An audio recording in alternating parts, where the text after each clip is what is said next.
بسم اللہ الرحمن الرحیم۔ السلام علیکم۔ آج ہم معروف روحانی اسکالر خواجہ شمس الدین نظیمی صاحب کی کتاب ذات کا عرفان کے پارٹ نمبر 15 صفحہ نمبر 129 سے ریکارڈنگ کا آغاز کر رہے ہیں۔ حضرت سلیمان علیہ السلام نے رخ پھیر کر دیکھا تو دربار شاہی میں ملکہ سبا کا تخت موجود تھا۔ غور طلب بات یہ ہے کہ یمن سے بیت المقدس کا فاصلہ تقریباً 1500 میل دور ہے، اور یہ 1500 میل کا فاصلہ پلک جھپکتے طے ہو گیا۔ یہ محض خیالی بات نہیں ہے، بلکہ ایک مجسم تخت بغیر کسی وسیلہ کے ایک ملک سے دوسرے ملک میں منتقل ہو گیا۔ حضرت سلیمان کے اس واقعہ میں یہ حکمت پوشیدہ ہے کہ زمان و مکان کی نفی کا یہ عمل ایک ایسے انسان سے سرزد ہوا جس کے پاس کتاب کا علم تھا۔ سیدنا حضور علیہ السلام کا سارا علم الکتاب ہے، اور یہی علم حضور علیہ السلام کے وارث اولیاء اللہ کو منتقل ہوتا ہے، اور اسی علم کے ذریعے ان سے کرامات صادر ہوتی ہیں۔ یہ ایک ایسی سائنس ہے جو روحانی لوگوں کا ورثہ ہے۔ حضرت شیخ محی الدین عبد القادر جیلانی علم لدنی یعنی علم الکتاب کے جید عالم ہیں۔ علم لدنی میں وہ تمام علوم زیر بحث آ جاتے ہیں جن علوم کی بنا پر کائنات کی تخلیق عمل میں آئی ہے۔ علم لدنی کائناتی تخلیقی فارمولوں سے مرکب ہے۔ حضرت پیران پیر دستگیر کی کرامات کا تذکرہ صدیوں سے سینہ بسینہ کتاب در کتاب جاری و ساری ہے۔ بے شمار تصنیفات کے لاکھوں صفحات ان کے حالات و واقعات اور کرامات سے بھرے ہوئے ہیں، تاہم اب تک ہماری نظر سے کوئی کتاب ایسی نہیں گزری جس میں پیران پیر دستگیر کے مخفی علوم اور کرامات کے علمی توجیہ بیان کی گئی ہو۔ حالانکہ موجودہ سائنسی دور میں ان حقائق کا منکشف ہونا ضروری تھا تاکہ فکر جدید کی پیروکار نوجوان نسل دلیل کے ساتھ پیش کیے گئے ان علوم سے استفادہ حاصل کر سکے۔ اللہ تعالیٰ نے پیران پیر دستگیر کو اپنی رحمت خاص سے تسخیر کائنات کے جو علوم عطا کیے ہیں، ان کا ثبوت خود ان کے اپنے اقوال و افکار سے ملتا ہے۔ حضرت محی الدین عبد القادر جیلانی فرماتے ہیں، میری تلوار مشہور ہے، میرا تیر کمان پر چڑھا ہوا ہے، میرا نیزہ بے خطا ہے، میرا گھوڑا زین کسا ہوا ہے، میں خدا کی روشن آگ ہوں، میں حالات سلب کرنے والا ہوں۔ مزید ارشاد فرماتے ہیں، میں وہ سمندر ہوں جس کا کوئی کنارہ نہیں، میں وقت ہوں اور وقت کی دلیل ہوں، میں محفوظ ہوں اور مامون ہوں۔ کھڑے ہوئے لوگوں، پہاڑوں کے رہنے والوں، تمہارے پہاڑ ٹوٹ گئے، گرجا والوں تمہارے گرجا گر گئے، تم خدا کی طرف آؤ، میں خدا کے احکام میں سے ہوں، راستہ بتانے والا۔ مردوں، بہادروں، بچوں، جو کچھ لینا ہے سمندر سے لے لو، اے عزیز تو اکیلا ہے آسمان پر اور میں اکیلا ہوں زمین پر۔ مجھ سے ایک رات اور ایک دن میں 70 مرتبہ کہا جاتا ہے کہ ہم نے تجھے اپنے لیے پسند کر لیا ہے تاکہ تو ہماری آنکھوں کے سامنے پرورش پائے۔ مجھ سے کہا جاتا ہے کہ تجھے ہمارے حق کی قسم ہے، ہمارے حق کی قسم ہے پی، تجھے ہمارے حق کی قسم ہے کلام کر، کیونکہ ہم نے تجھے ہلاکت سے بے خوف کر دیا ہے۔ سیدنا پیران پیر کا یہ ارشاد کہ ہم نے تجھے ہلاکت سے بے خوف کر دیا ہے، قرآن پاک کی آیت الا ان اولیاء اللہ لا خوف علیہم ولا ہم یحزنون، اللہ کے دوستوں کو نہ خوف ہوتا ہے اور نہ غم کی عملی تشریح ہے۔ باری تعالیٰ کا ارشاد ہے، اور ہم نے تمہارے لیے مسخر کر دیا جو کچھ آسمانوں اور زمین میں ہے، سب کا سب، اور ہم نے تمہارے لیے مسخر کر دیا سورج اور چاند اور ستارے۔ اللہ تعالیٰ کے اس ارشاد کی پذیرائی میں وزیر حضور سیدنا عبد القادر جیلانی جذب و جلال میں فرماتے ہیں، آفتاب مجھے سلام کہتا ہوا طلوع ہوتا ہے، سال میرے پاس آتا ہے اور مجھے سلام کرتا ہے اور ان باتوں کی خبر دیتا ہے جو اس سال میں رونما ہوں گی۔ پیران پیر دستگیر کی تمام کرامات کو سمیٹ لینا تو ممکن نہیں، بہر کیف چند نہایت محیر العقول کرامات اور ان کی علمی توجیہ بیان کرنے کی سعادت حاصل کر رہا ہوں۔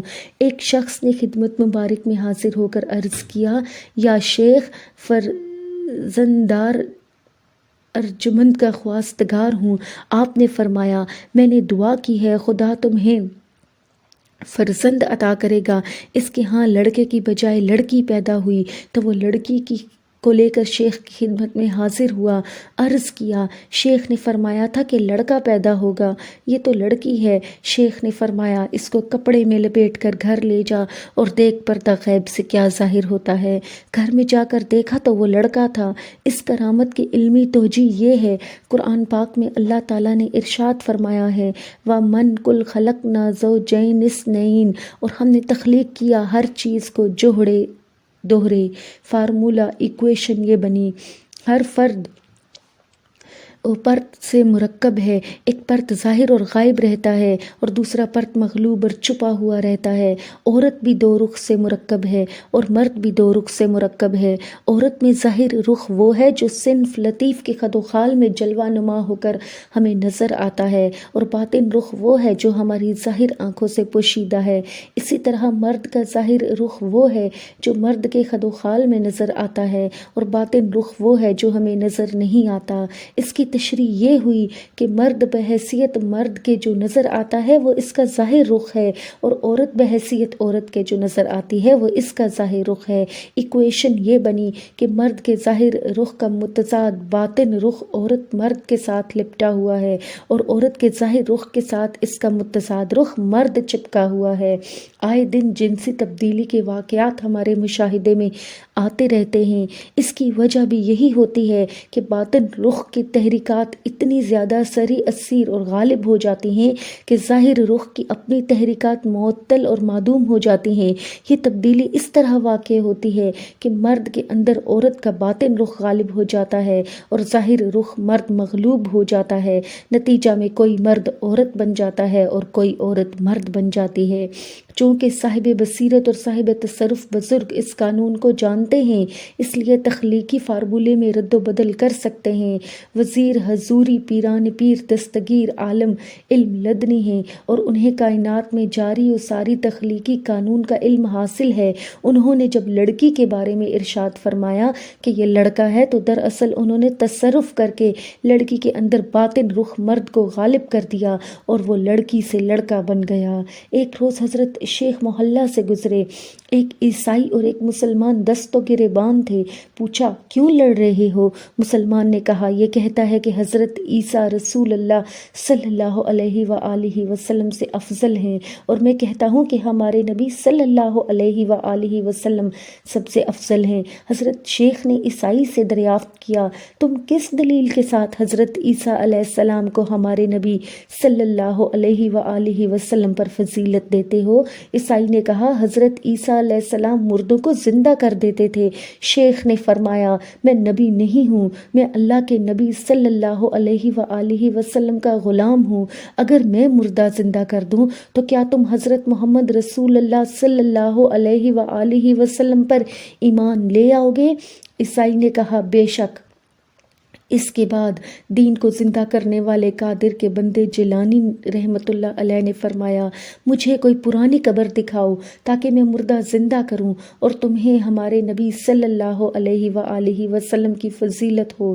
اس قبر سے مردہ کو زندہ کرو۔ عیسائی نے کہا، حضرت شیخ نے فرمایا، قبر کے اندر یہ شخص دنیا میں موسیقار تھا، اگر تم چاہو تو یہ قبر میں سے گاتا ہوا باہر نکلے۔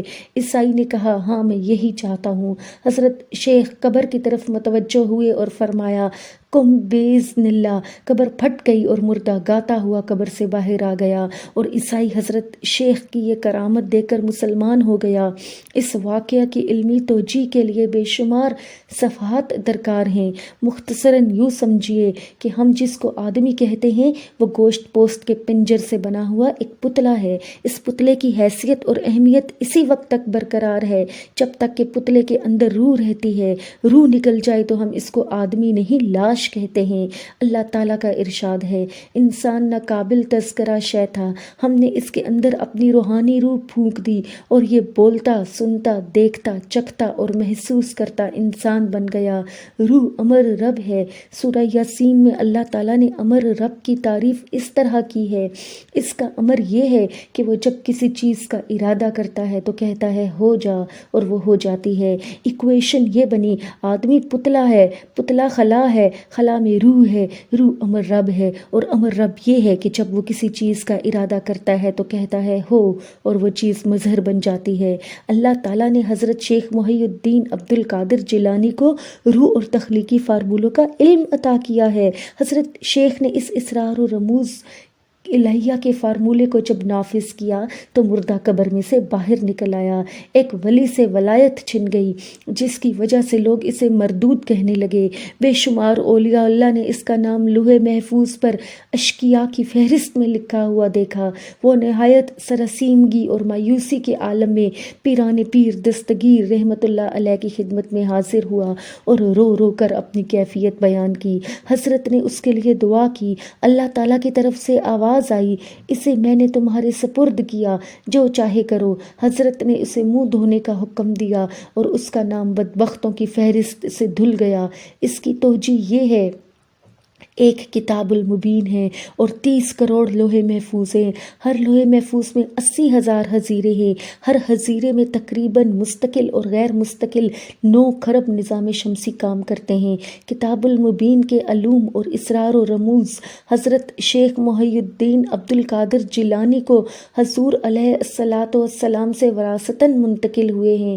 ایسے وارث مقدس مطہر و نفوس قدسی حضرات کو حضور علیہ الصلاۃ والسلام کے وسیلہ سے اللہ تعالیٰ کی طرف سے بطور خاص وہ اختیارات تفویض ہوتے ہیں جن کے بارے میں ارشاد ہے، میں اپنے بندہ کو دوست رکھتا ہوں اور میں اس کے کان، آنکھ اور زبان بن جاتا ہوں، پھر وہ میرے ذریعے سنتا ہے، میرے ذریعے بولتا ہے اور میرے ذریعہ چیزیں پکڑتا ہے۔ سیدنا حضور علیہ الصلاۃ والسلام کے وارث دربار رسالت معاب صلی اللہ علیہ وآلہ وسلم میں وزیر حضور کے عہدے پر فائز ابدال حق شاہ عبد القادر جیلانی رحمت اللہ علیہ جو کہ اسرار و رموز کے حامل ہیں، اس لیے جب انہوں نے کسی ایک بدبخت کو سعادت بند بنانے کے لیے اپنے اختیارات استعمال فرمائے تو وہ بندہ مردود سے مسعود بن گیا۔ ذات کا عرفان۔ سوال، جب ہم دنیا میں اپنی پیدائش کا مقصد تلاش کرتے ہیں تو ہمیں اللہ سے ڈر کی وجہ سے عبادت کرنے کی تلقین ملتی ہے جس کے نتیجہ میں ہمیں جنت دوزخ ملے گی۔ جو شخص بچپن سے عبادت کر رہا ہو وہ بھی جنت کے ملنے پر شک میں پڑا ملتا ہے۔ آپ سے سوال ہے کہ دنیا اور آخرت میں انسان کی کامیابی کا دار و مدار کس چیز پر ہے؟ جواب، قسم ہے زمانہ کی، انسان خسارہ اور نقصان میں ہے، مگر لوگ اس سے مستثنیٰ ہیں جو رسالت اور قرآن کی تعلیمات کو اپنا کر اس پر عمل پیرا ہو گئے۔ قرآن۔ آئیے اس آیت کریمہ کی روشنی میں یہ تلاش کریں کہ انسان خسارہ میں کیوں ہے۔ رسالت اور وحدانیت پر ایمان اور یقین رکھنے کی صورت میں وہ نقصان اور خسارہ سے نجات پا جاتا ہے۔ آج کی دنیا جس دور سے گزر رہی ہے وہ سائنس کا دور ہے۔ یہاں ہر بات کو حجت اور دلیل کے ساتھ پیش کیا جاتا ہے۔ اگر دلائل کے بغیر کوئی بات کہی جائے تو اس کی اہمیت ختم ہو جاتی ہے۔ پیش نظر مضمون میں اس بات کی کوشش کی گئی ہے کہ جو بات بھی کہی جائے موجودہ دور کی طرز کے مطابق دلائل اور حقائق پر مبنی ہو۔ زمین و آسمان کے فاصلے ناپنے، چاند سورج کی گردش معلوم کرنے اور چاند کو مسخر کرنے کے خواب دیکھنے والی قوم ایک عرصے سے اس کوشش میں ہے کہ زمین کے اوپر اور زیر زمین پھیلے ہوئے وسائل کو زیادہ سے زیادہ استعمال کے قابل بنا دیا جائے۔ بڑے بڑے جہاز، آواز سے تیز رفتار طیارے، دیو ہیکل مشین، ریڈیو، ٹیلی ویژن، ایٹم اور ہائیڈروجن بم، خلائی سیارے اور اسپیس شپ وغیرہ، یہ سب انہی کوششوں کا نتیجہ ہیں۔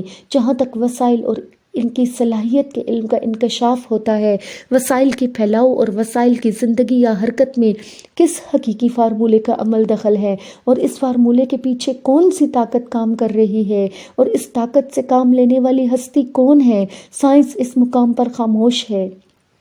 ہم دیکھتے ہیں کہ مادی دور کی اس ترقی میں براہ راست قدرت کی پیدا کردہ اشیاء کا دخل ہے۔ مثلاً لوہا ہماری ہر ترقی میں داخل ہے۔ آپ اسے کسی جگہ نہ پائیں گے۔ ریل کی پٹڑی میں، جہازوں کی تہ میں، مشینوں کے کل پرزوں میں، وائرلیس اور خلائی سیاروں میں، اونچی اونچی بلڈنگوں، سائنس کی بے شمار مصنوعات میں، مسجدوں، مندروں اور گرجاؤں میں۔ کون سی ایسی جگہ ہے جہاں کسی نہ کسی صورت میں ہی صحیح اس کے وجود سے انکار کیا جا سکتا سکتا ہو۔ قرآن پاک کی زبان میں بتایا گیا ہے کہ اور ہم نے پیدا کیا لوہے کو بے شمار صلاحیتوں کے ساتھ، اور تحقیق اس میں انسانی دنیا کی ترقی کے لیے بڑے امکانات ہیں۔ ہماری ذہنی کاوش ہمیشہ یہ رہی ہے کہ ہم لوہے یا لوہے کی قسم کی دوسری دھاتوں اور عرض پر موجود وسائل سے کس طرح فائدہ اٹھا سکتے ہیں۔ ذہن کو جس طرح حرکت دی جاتی رہی، ہمارے سامنے فوائد یا نقصان آتے رہے اور ہم نئی سے نئی اختراع کرنے پر قادر ہو گئے، مگر انسان نے اس تلاش میں ہمیشہ کوتاہی کی۔ جس ہستی نے وسائل میں اتنی زبردست صلاحیتیں ذخیرہ کی ہیں وہ کون ہے، اور ان وسائل کی پیدائش سے اس ہستی کا منشا اور مقصد کیا ہے؟ ہم نے یہ بھی معلوم کرنے کی کوشش نہیں کی کہ چیزوں کی کارآمد بنانے کی صلاحیتیں ہمارے ذہن میں کس طرح اور کہاں سے آتے ہیں۔ ذہن اور وسائل کی صلاحیتوں کا باہمی اشتراک کن خطوط پر قائم ہے؟ ایک طرف خود لوہے کی صلاحیت ہے اور دوسری طرف انسان کے ذہن میں اس صلاحیت سے حسب منشا فائدہ اٹھانے کی صلاحیت موجود ہے۔ قرآن کریم کا یہ ارشاد کتنا واضح ہے کہ ہم نے لوہے کو بے شمار صلاحیتوں کے ساتھ اس لیے پیدا کیا کہ انسان اس سے زیادہ فائدہ اٹھا سکے۔ اللہ تعالیٰ انسان کی صلاحیت کا تذکرہ فرما کر یہ بتا رہا ہے کہ انسان قدرت کی ودیعت کردہ صلاحیتوں اور قوتوں کو کام میں لانا چاہے تو وہ ہر چیز پر قادر ہو سکتا ہے۔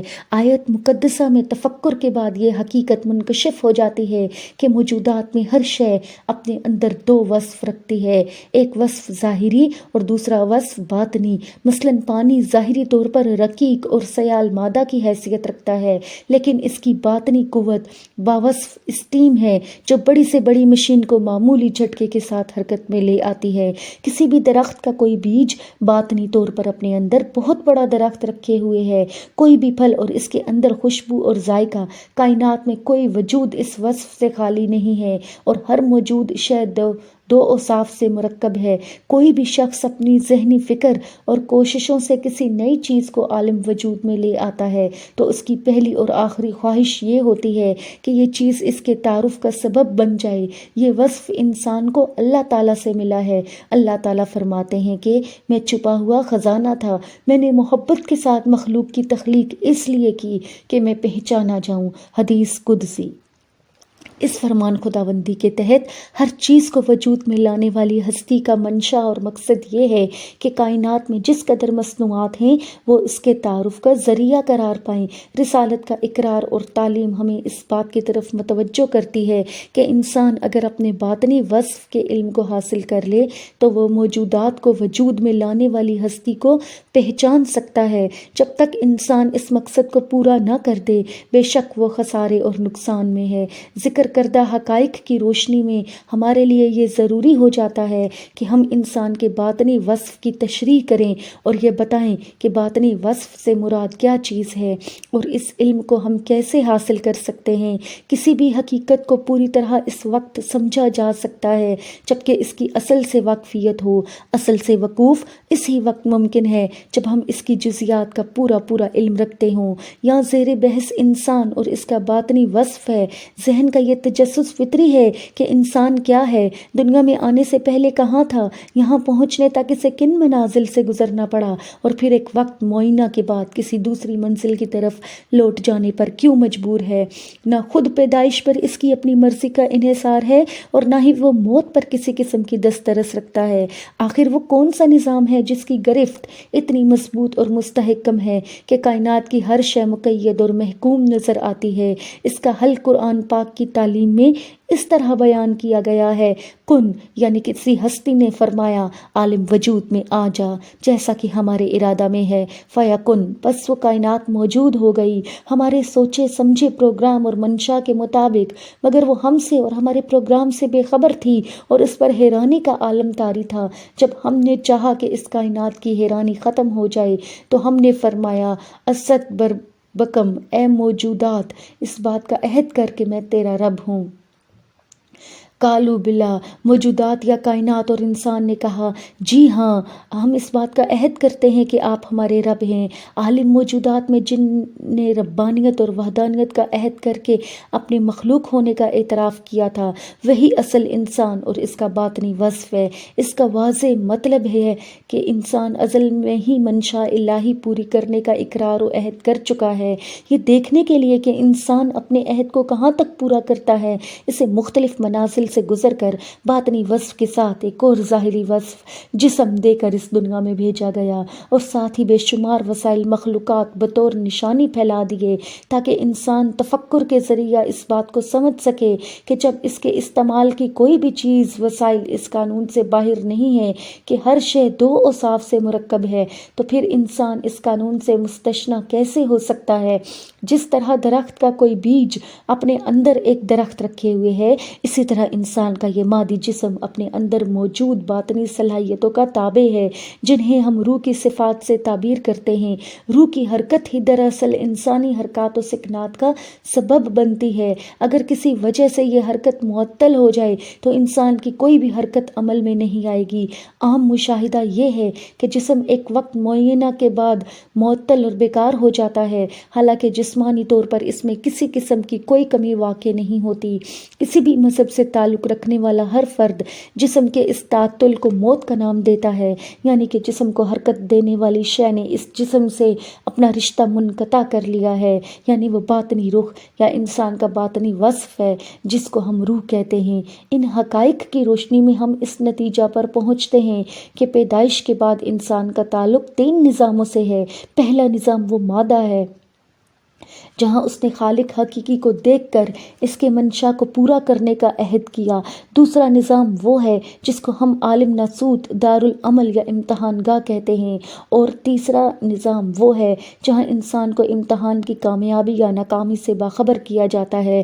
انسان کی کامیابی کا دار و مدار اس پر ہے کہ وہ اپنی ذات اور اس وصف کا عرفان تلاش کر لے جس نے اللہ تعالیٰ کے روبرو اس بات کا عہد کیا تھا کہ وہ اللہ تعالیٰ کے منشا کو پورا کر کے اللہ تعالیٰ کا عرفان حاصل کر لے گا۔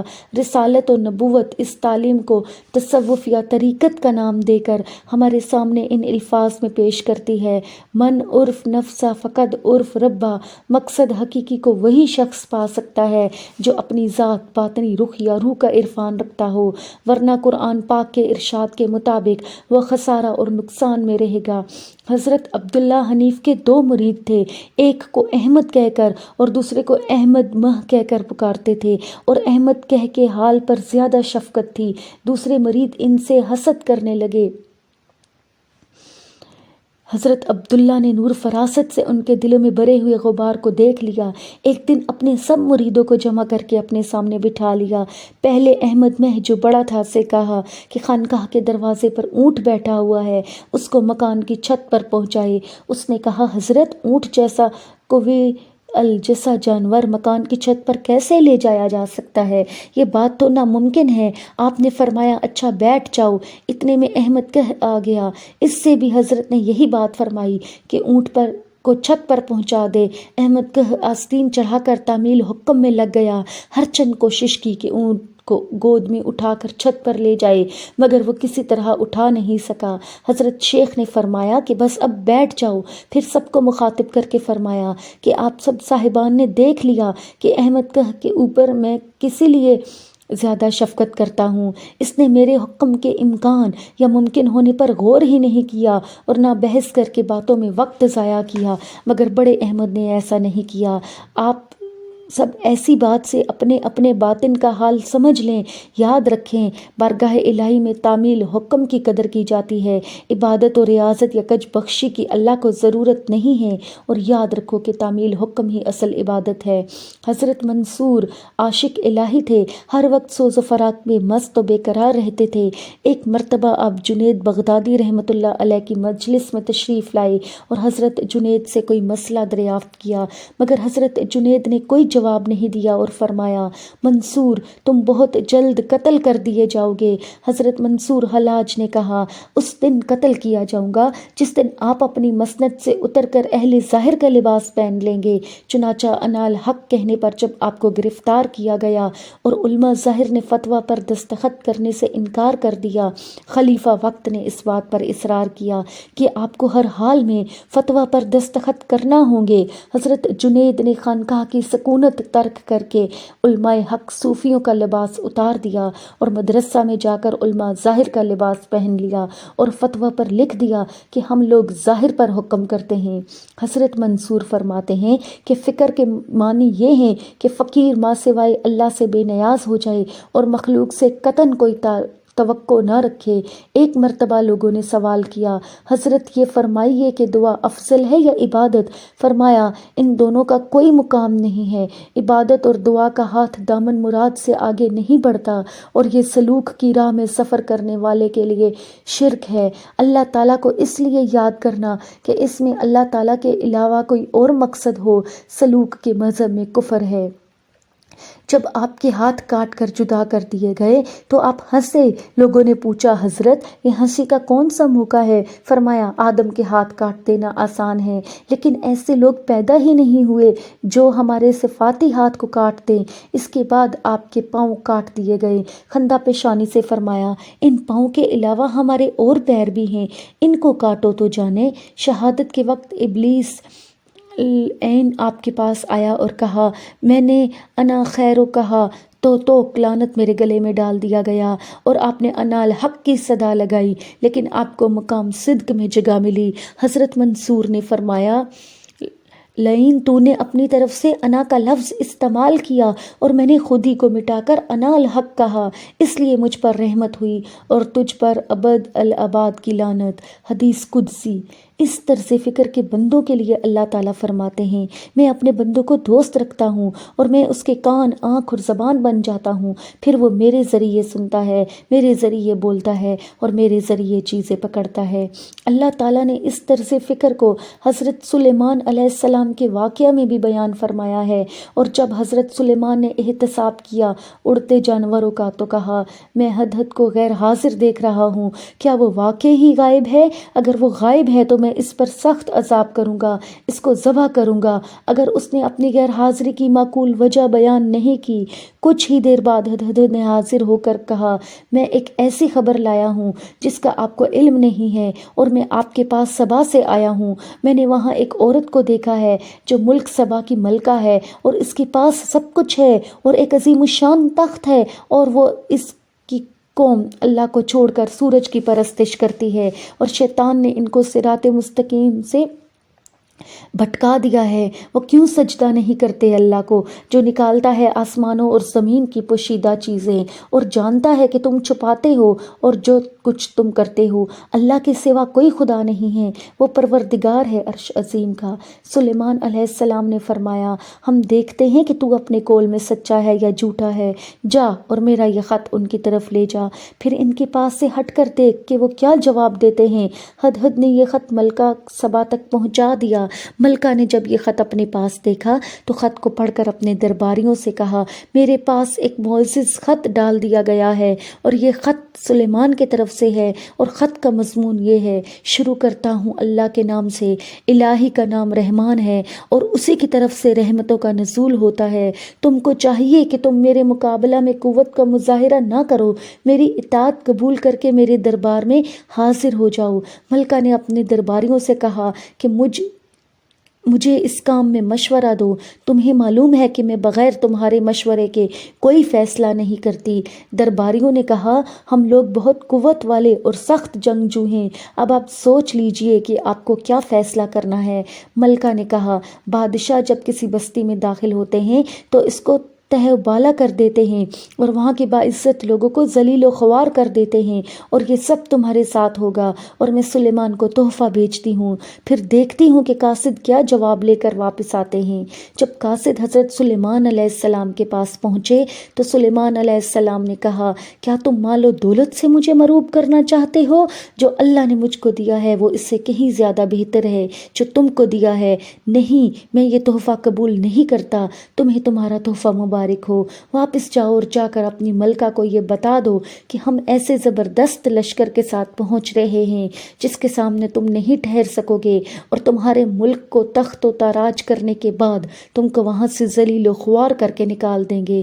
حضرت سلیمان نے اپنے درباریوں کو مخاطب کر کے فرمایا، تم میں سے کوئی ایسا ہے جو ملکہ سبا کا تخت میرے پاس لے آئے اس سے پہلے کہ وہ حکم بردار ہو کر میرے سامنے حاضر ہو؟ جنات میں سے ایک شخص افریت نے عرض کیا کہ میں اس پر قدرت رکھتا ہوں کہ اس سے پہلے کہ آپ دربار برخاست کریں میں تخت کو بحفاظت حاضر کر دوں گا۔ اب صفحہ نمبر 140 پر اختتام ہوا چاہتا ہے۔